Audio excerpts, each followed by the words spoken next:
Hi everyone, welcome back to a new blog. আজকে ঘুম ঘুম চোখে ব্লগটা স্টার্ট করলাম।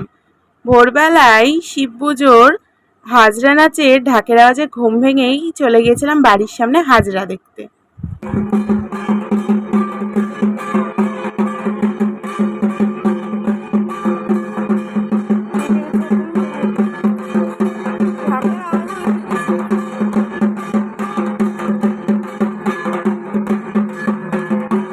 একটা মন্দির থেকে হাজরার নিচে চলে যাওয়ার পরে আমরা এখন অপেক্ষা করছি আরও দুটো মন্দির থেকে হাজরার নাচতে আসবে সেটা দেখার জন্য।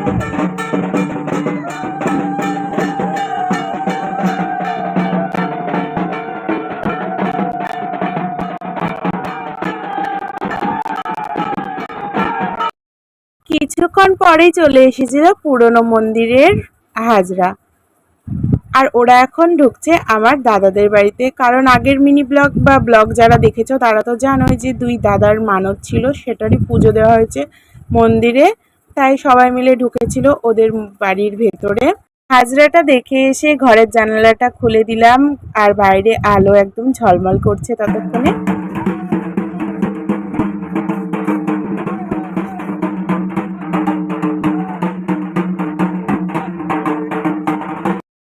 এটা ছিল শিব মন্দিরের হাজরা। আর এবার না শিব মন্দিরে ঠাকুর দেখতে যাওয়াই হয়নি, কারণ আগের দিন অনেক রাত হয়ে গিয়েছিল আর মন্দিরটা একদম উল্টো সাইডে, তো সেই জন্য আর অত রাতে যাইনি। তারপর ঘরে এসে ভাবলাম সকাল সকাল যখন উঠেই পড়েছি তাড়াতাড়ি গিয়ে পুজোটা সেরে নিই, কারণ সেই দিন ছিল সোমবার। তো সোমবারের পুজো দিয়ে নিলাম। তারপরে মামি এসে আমাদেরকে দিয়েছিল মন্দিরে শিব পুজোর প্রসাদ, সেটা একটু খেয়ে নিলাম।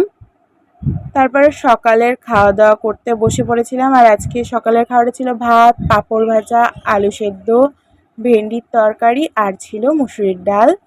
এই দিয়ে খাওয়া দাওয়া কমপ্লিট করে নিলাম। ঘরে এসে বসতে না বসতেই কল আসলো যে আমার একটা পার্সেল আছে, তো আমি ওটা আনতেই বাইরে গিয়েছিলাম। বাইরে গিয়ে দেখছি যে এদিকে প্যান্ডেল করা শুরু হয়ে গেছে। দাদাদের মানতের পুজোর পরে আবার খাওয়ানোর একটা অনুষ্ঠান আছে, সেই জন্যই রাস্তায় প্যান্ডেল করছে। কিছুক্ষণ দাঁড়ানোর পর আমার পার্সেলটা দিয়ে গেল, পার্সেলটা নিয়ে চলে আসলাম। অনেক দিন আগেই ড্রেসটা অর্ডার করেছিলাম, বাট এতদিন পরে এসেছে। যদিও ড্রেসটা ওপেন করার পর আমার একদমই ফিটিংস প্রবলেম হয়েছিল, তাই শেষ পর্যন্ত তো ওটা রিটার্ন করতে হয়েছে। তারপর আমার এত ঘুম পেয়েছিল, আগের দিন একদমই ঘুম হয়নি, ভোরবেলায় উঠেছি, তাই ঘুমিয়ে পড়েছিলাম। সেদিন সারা দুপুর একদম ঘুমিয়ে ঘুমিয়েই কেটেছে। তারপর বিকেলবেলায় আবার মা বলল রেডি হতে, তারপরে আমরা সবাই মিলে একটু রেডি হয়ে নিয়েছিলাম। রেডি হয়ে আমরা তিনজন বেরিয়ে পড়েছিলাম সন্ধে নাগাদ নাগাদ একটু বাজারে যাওয়ার জন্য।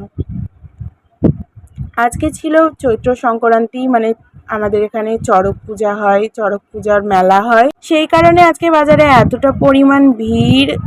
তার উপরে কালকে নববর্ষ, তো কিছু লোক শপিং করতেও এসেছে, তাই রাস্তায় পার হওয়া যাচ্ছিল না। তারপরে আমরা একটা দোকানে ঢুকেছিলাম, এখানে নাইটি সেল দিচ্ছিল, তো সেগুলো মা আর দিদি একটু দেখছিল।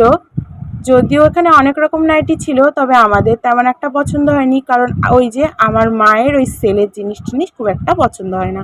তারপরে আমরা গিয়েছিলাম একটা দোকানে, যে কাকুর দোকান থেকে আমরা নাইটি ব্লাউজ এগুলো নিই, তো ওখান থেকে আমার আর দিদির জন্য দুটো নাইটি নিলাম। দেন হাঁটতে হাঁটতে আমরা তিনজন মিলে চলে গেছিলাম একটা জামার দোকানে। একটা পুচকু বাচ্চাদের জামা দেখছিলাম, একটা দাদার মেয়ে হয়েছে তার জন্য। তারপরে দাদাদের জন্য দেখছিলাম গেঞ্জি। আর এই দোকানে বেশ ভালো ভালো নাইটি ছিল, সেগুলো একটু দেখে নিচ্ছিলাম। তারপরে আমাদের যা যা নেওয়া ছিল সেগুলো নেওয়ার পর দোকান থেকে বেরিয়ে পড়েছিলাম। দোকান থেকে বেরিয়েই আমরা গিয়েছিলাম ফলের দোকানে। ফলের দোকান থেকে ঠাকুরের পুজোর জন্য নিয়ে নিলাম ফল। তারপরে সোজা উঠে পড়েছিলাম টোটোতে। এই কিছু টুকিটাকি বাজার করার জন্যই আজকে মেনলি বাজারে গিয়েছিলাম। আর চড়ক দেখতে যাইনি, কারণ চড়ক দেখতে আমি ছোট থেকে হাতে গোনা কয়েকবার গিয়েছি, তাও আবার আমরা যখন যেতাম ততক্ষণে চড়ক প্রায় শেষ হয়ে যেত। আর আমার ওই চড়কের ঘোড়াটা না দেখতে একদমই ভালো লাগে না, সেই জন্য চড়ক দেখতে যাইনি। টুকিটাকি বাজার করে তিনজন মিলে সোজা চলে এসেছিলাম বাড়ি। তোমাদের সকলকে জানাই আমার পক্ষ থেকে শুভ চড়ক পূজার অনেক অনেক শুভেচ্ছা। তারপর কিছুক্ষণ পর আমি, ন্যানোবনু আর দিদি বেরিয়ে পড়েছিলাম মন্দিরে বানপোড়া দেখতে যাওয়ার জন্য। যারা শিব পুজো দেখো বা জানো তারা তো জানোই যে আজকের দিনে বানপোড়া হয়। আমরা খুব তাড়াহুড়ো করে গিয়েছি বানপোড়া দেখতে পাবো না বলে, কারণ যখন আমরা টোটোয় করে বাড়ি ফিরি তখন থেকেই ঢাকের আওয়াজ শোনা যাচ্ছে। আর সত্যি বলতে ওখানে গিয়ে দেখছি বানপোড়া অর্ধেকটা প্রায় হয়েও গিয়েছে। আমরা তাড়াতাড়ি গিয়ে সবাই বসেছিল মন্দিরে, আমরাও গিয়ে বসে পড়লাম। আর এই জায়গাটা এতটা বড় আর খোলামেলা, তো তো প্রচুর লোক এখানে বানপোড়া দেখছিল, দেখে বোঝা যাচ্ছে না তাই।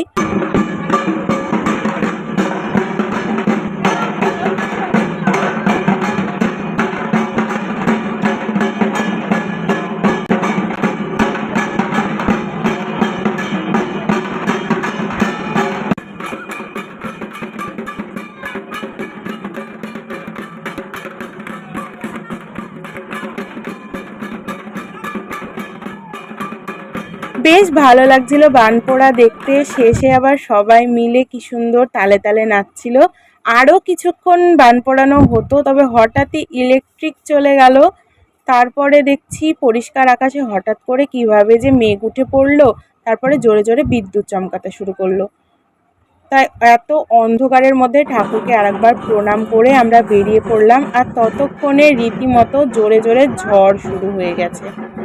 আর আমরা যেহেতু 3 বোন গিয়েছিলাম তাই আমরা বেশিক্ষণ থাকিনি, সবাই চলে এসেছে দেখে আমরাও তাড়াতাড়ি করে চলে আসলাম।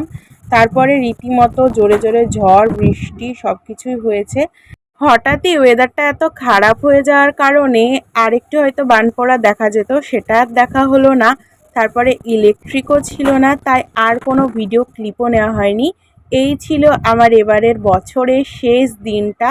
তোমাদের আজকের ব্লগের কিছু পার্ট ভালো লেগে থাকলে চ্যানেলটাকে সাবস্ক্রাইব করে দিও। আজকের ব্লগটা এখানেই শেষ করছি, টাটা।